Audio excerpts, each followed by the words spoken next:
नमस्कार दोस्तों, मैं कुंदन और आप देख रहे हैं अपने यूट्यूब चैनल केटीएस सेंटर को। तो आज हम लोग 9th क्लास के इतिहास की बात करने जा रहे हैं, जो चैप्टर नंबर 1 है। क्या है? चैप्टर नंबर 1 है। तो हम लोग क्या करेंगे इसमें, अभी ऑब्जेक्टिव का बात करेंगे और ऑब्जेक्टिव के बाद जो है हम लोग सब्जेक्टिव का भी बात कर लेंगे। तो सबसे पहले हम ऑब्जेक्टिव देख लेते हैं। पहला प्रश्न है कि वास्को डी गामा कहाँ का यात्री था। क्या है पहला प्रश्न? वास्को डी गामा कहाँ का यात्री था? तो इसका आंसर हो जाएगा ख, पुर्तगाल का। वास्को डी गामा पुर्तगाल का यात्री था। धन्यवाद।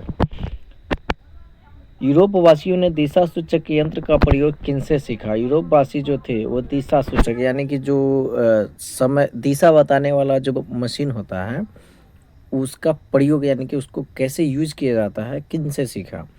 तो ये चीज़ हो जाएगा आपको अरबों से। किनसे सीखा? अरबों से। उत्तमाशा अंतरीप की खोज किसने की? किसका? उत्तमाशा अंतरीप की खोज किसने की?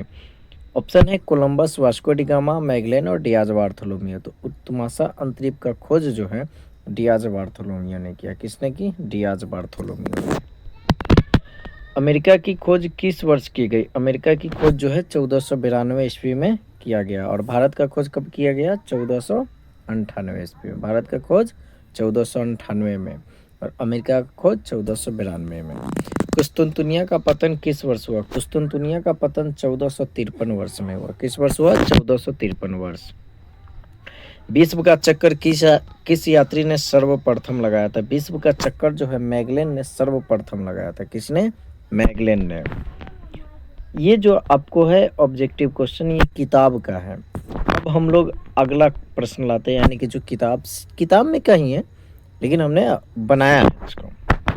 ध्यान से सीखिए। ये ऑब्जेक्टिव है पहला चैप्टर का। चैप्टर नंबर जो है 1 है और इसमें आपको बहुत ही मज़ेदार मिलेंगे। भौगोलिक खोजें हैं चैप्टर का नाम है।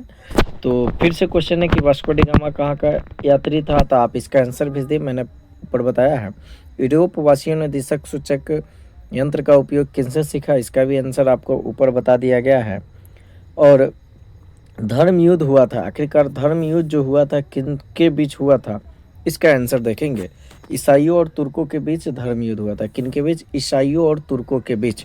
अगला प्रश्न, कोलंबस मूल निवासी था, यानी कि कोलंबस कहाँ का मूल निवासी था, किस जगह का? और यंत्र का उपयोग किनसे सीखा? यानी कि कोलंबस जो है कहाँ का मूल निवासी था? तो कोलंबस जो है कहाँ का मूल निवासी था? तो कोलंबस जिनेवा का मूल निवासी था। ये प्रश्न अलग से है। क्वेश्चन है कोलंबस कहाँ का मूल निवासी था? जिनेवा का था। हेनरी द नेविगेटर कहाँ का राजा था? हेनरी द नेविगेटर कहाँ का राजा था? तो आंसर आपका हो जाएगा पुर्तगाल का। कहाँ का? पुर्तगाल का। एस्ट्रोलोब किस प्रकार का यंत्र था? एस्ट्रोलोब अक्षांश बताने वाला यंत्र था। क्या था? अक्षांश। बहुत VVI क्वेश्चन है, VVI है एकदम। एस्ट्रोलोब किस प्रकार का यंत्र था? अक्षांश बताने वाला। उसके बाद है कैरोलिंगियन साम्राज्य का सम्राट कौन था? कैरोलिंगियन साम्राज्य का सम्राट, बहुत अच्छा मस्त प्रश्न है। इसका आंसर हो जाएगा शारलमा। कौन था? शारलमा। अगला क्वेश्चन है सामंतवाद व्यवस्था में भूमि का मालिक कौन होता था? सामंतवाद में, ये बहुत ही अच्छे क्वेश्चन है, बहुत जगह पर पूछे गए हैं। ये सब SSC में भी पूछा जाता है। ठीक है, तो आप अगर 9th क्लास में हैं, अगर आपको जॉब लेना है आगे, तो आप इस सब सब्जेक्ट पर बहुत अच्छा ध्यान दीजिए और आपको आगे जो है GK GS का बहुत ज़्यादा इसमें हेल्प हो जाएगा। अगला प्रश्न है भौगोलिक खोजों के परिणाम स्वरूप किस वर्ग को सबसे अधिक फायदा हुआ? यानी कि भौगोलिक खोजें करने का मतलब हुआ, भौगोलिक से आप भूमि को समझिए। भूमि पर जो खोज इधर उधर हुए, जैसे लोगों ने जाना कि भारत है या अमेरिका है, बहुत सारे देशों को खोजा गया था। तो उन सब में जो है क्या सबसे ज़्यादा फायदा किसको हुआ? तो व्यापारी वर्ग को फायदा हुआ। उन लोगों ने व्यापार करना शुरू कर दिया। मार्टिन लूथर कहाँ का रहने वाला था? बहुत अच्छा प्रश्न है। मार्टिन लूथर जर्मनी का रहने वाला था। कहाँ का? जर्मनी का। द्रव्यांतर के सिद्धांत की आलोचना किसने की? यानी कि द्रव्य का जो अंतरण होता है उसका सिद्धांत की आलोचना तो आप समझते ही होइएगा। कोई व्यक्ति कोई काम करता है तो उसमें जो कमी वगैरह निकालता है वो, तो किसने की? तो इसका आंसर हो जाएगा विक्लिफ ने। किसने की? विक्लिफ ने। अगला प्रश्न, अमेरिका का पता किसने लगाया? अमेरिका का पता कोलंबस ने लगाया था। कब लगाया था? कोलंबस ने। और कब लगाया था? 1492 में। ठीक है। अगला प्रश्न, ब्राजील की खोज किसने की? ब्राजील की खोज केब्रल ने की। किसने की? केब्रल ने। ब्राजील की खोज केब्रल ने की। अगला प्रश्न, अमेरिका का नाम किसके नाम पर पड़ा? तो अमेरिगो वेस्पुसी के नाम पर अमेरिका का नाम पड़ा। किसके नाम पर? अमेरिगो वेस्पुसी के नाम पर। अगला प्रश्न है, जमोरीन कहाँ का राजा था? बहुत वीवीआई प्रश्न है, ये भी बहुत मस्त वीवीआई प्रश्न है कि जमोरीन कहाँ का राजा था। तो जमोरीन जो है आपको कालीकट का राजा था। जब पुर्तगाल जब यानी कि वास्को डी गामा भारत आया था तो अब्दुल मजीद कहाँ का व्यापारी था? अब्दुल मजीद कहाँ का व्यापारी था? तो अब्दुल मजीद जो है भारत का व्यापारी था। कहाँ का? भारत का व्यापारी था। अगला प्रश्न है, कैप्टन कुक ने किस देश की खोज की थी? बहुत वीवीआई प्रश्न है। कैप्टन कुक जो है किस देश की खोज की थी? कैप्टन कुक, तो आप देख रहे हैं इसका आंसर ऑस्ट्रेलिया हो जाएगा। ऑस्ट्रेलिया की खोज किसने किया था? कैप्टन कुक ने। इसाबेला कहाँ की रानी थी? एलिजाबेथ नहीं है, इसाबेला है। इस प्रश्न का जवाब मतलब ध्यान दे, इसाबेला है, एक एलिजाबेथ है। तो इसाबेला जो है स्पेन की महारानी थी। केब्रल नामक पुर्तगाली जहाज, केब्रल नामक पुर्तगाली जहाज जो है ने कहाँ का पता लगाया था? तो ब्राज़ील का पता। केब्रल नामक जो पुर्तगाली जहाज है वो ब्राज़ील का पता लगाया था। उसके बाद है 80 वर्षों तक यूरोपीय अर्थव्यवस्था किस धातु पर निर्भर रहा? यूरोप की जो अर्थव्यवस्था है 80 वर्षों तक चांदी पर निर्भर रहा। किस पर? चांदी पर। उसके बाद है रोमन कैथोलिक चर्च का केंद्र कहाँ था? रोमन कैथोलिक चर्च का केंद्र कहाँ था? तो रोमन कैथोलिक का रोम में था। सिंपल।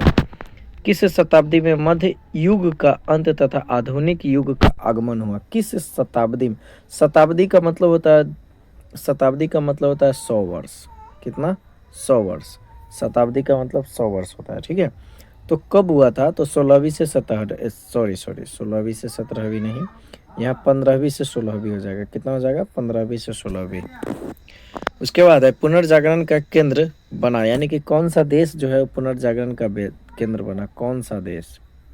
कौन सा देश पुनर्जागरण का केंद्र बना? तो इसमें आंसर हो जाएगा इटली। कौन सा? इटली हो जाएगा। उत्माशा अंतरीप केप ऑफ गुड होप की खोज किसने की? उत्माशा अंतरीप, उसको एक और नाम से जाना जाता है केप ऑफ गुड होप। इसका खोज किसने किया था? तो बार्थोलोमेव डियाज ने। ठीक है, अमेरिका की खोज किस वर्ष की गई?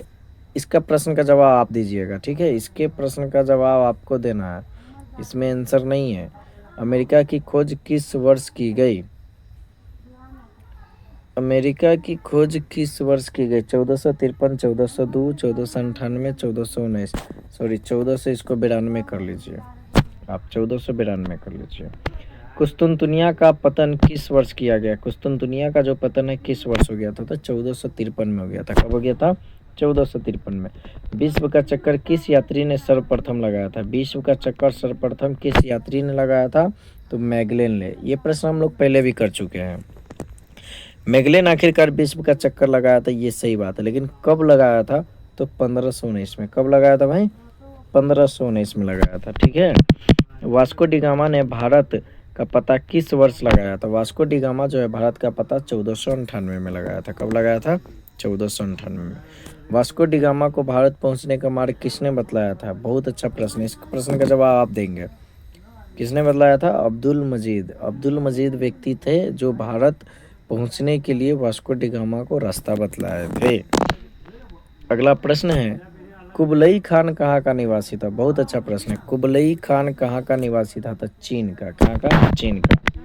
न्यूफाउंडलैंड द्वीपों का पता किसने लगाया? बहुत अच्छा प्रश्न। न्यूफाउंडलैंड द्वीपों का पता किसने लगाया? तो ऑप्शन नंबर सी हो जाएगा, सर जॉन सेबास्टियन कैबोट ने। क्या? Sir John Sebastian Cabot. अगला प्रश्न है, डिवाइन कॉमेडी की रचना किसने की? डिवाइन कॉमेडी की रचना दांते ने की थी। किसने? दांते ने की थी। सेंट पीटर का गिरजाघर कहाँ है? सेंट पीटर का गिरजाघर कहाँ है? तो आंसर हो जाएगा रोम में। कहाँ है? रोम में। गुरुत्वाकर्षण का सिद्धांत किसने प्रतिपादित किया? तो गुरुत्वाकर्षण का सिद्धांत जो है किसने प्रतिपादित किया है, इसमें आपको आंसर देना है।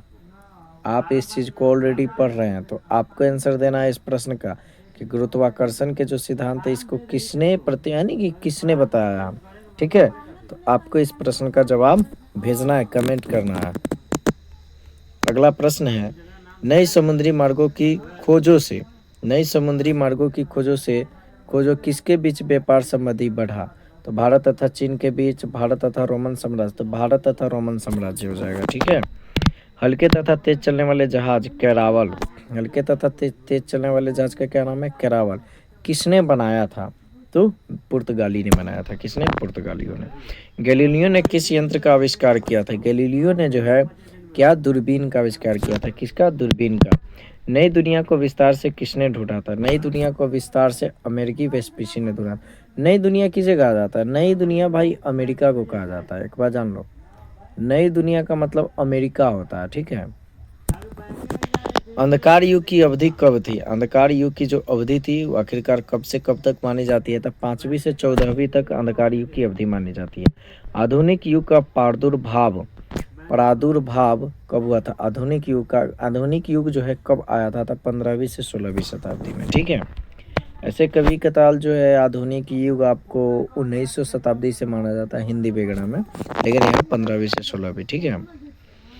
उसके बाद सही गलत वाला है, बहुत अच्छा। 41 को प्रश्न हो गया हुआ है, सही गलत का है, तो आप इस पर ध्यान दें और इसको कर ले। आपकी किताब में है, इस सब सारे प्रश्न है, आपको सारा चीज़ कराया जाएगा, आपको टेंशन लेने वाला। भारत के मूल निवासियों को रेड इंडियन कहा जाता था, तो ये गलत है। क्या है? गलत है भाई।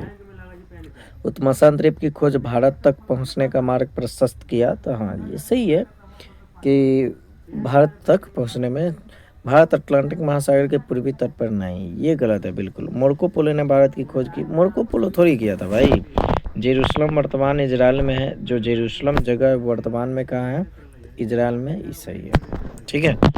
अगला प्रश्न आप देख ही ले, बेहतर रहेगा, सारा प्रश्न कर ले। लिस्बन दास व्यापार का बहुत बड़ा केंद्र था, हाँ सही है। अमेरिकी ने नई दुनिया को विस्तार से खोजा, ये भी सही है। उसके बाद लघु उत्तरीय प्रश्न है, तो ये आपको अगले बार कराया जाएगा, आप इतना देख लें। उसके बाद हम आपको अगले बार अगला वीडियो में है नेक्स्ट पार्ट में, इसलिए आप चैनल को सब्सक्राइब कर लें। आपको लघु उत्तरीय दीर्घ उत्तरीय सारा प्रश्न कराया जाएगा और सारे चैप्टर का कराया जाएगा। तो thanks for watching this video and आप बने रहे हमारे साथ, स्वस्थ रहे, मस्त रहे और डेली बाय डेली पढ़ाई करते रहे। और आपको किसी और चीज़ पर वीडियो चाहिए तो आप हमें कमेंट करते रहें। धन्यवाद।